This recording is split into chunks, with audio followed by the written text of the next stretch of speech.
Mummy night என்ன சமையல்? ஆமா. ஹாய் ஃப்ரெண்ட்ஸ், எல்லாம் என்ன பண்ணிட்டு இருக்கீங்க? எல்லாருக்கும் சாப்பாடு ஆச்சுங்களா? நம்ம வீட்ல இப்பதான் செஞ்சிருக்கேன்.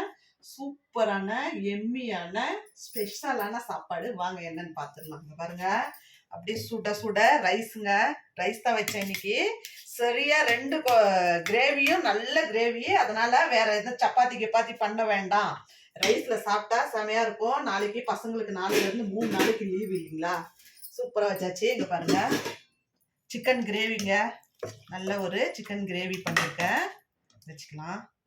சிக்கன் கிரேவின்னா இது ஒரு மாதிரி அப்படியே ஃப்ரை மாதிரி பண்ணிட்டேன் நான். சும்மா அப்படியே தொட்டு சாப்பிட்றது, செமி கிரேவி மாதிரி. இங்கே பாருங்க, மீந்து மண்டை இருக்கு இல்லைங்களா, அது போட்டு ஒரு மீன் குழம்பு வச்சிருக்கேங்க. சூப்பராக இருக்கு. நல்லா மண்டையே வந்து நல்லா செதைய நல்லா இருக்குங்க. அதுக்கப்புறமா குக்கும்பர் இருக்கு தொட்டுக்கிறதுக்கு. இதான் ஃப்ரெண்ட்ஸ் நம்ம வீட்டில் நைட் டின்னரு. நீங்கள்லாம் என்ன சாப்பிட்டீங்கன்னு மறக்காம கமெண்ட்ல சொல்லுங்க. வாங்க நீங்களும் நம்ம வீட்டில் எம்மியான டின்னர் சாப்பிடுவீங்க. இந்த வீடியோ உங்களுக்கு பிடிச்சிருக்கும்னு நினைக்கிறேன். புதுசாக நம்ம வீடியோ யாருன்னா பார்க்குறவங்களா இருந்தால் சப்ஸ்கிரைப் பண்ணிட்டு சப்போர்ட் கொடுங்க. நான் உங்களை இன்னொரு வீடியோவில் பார்க்குறேன். பாய்ங்க.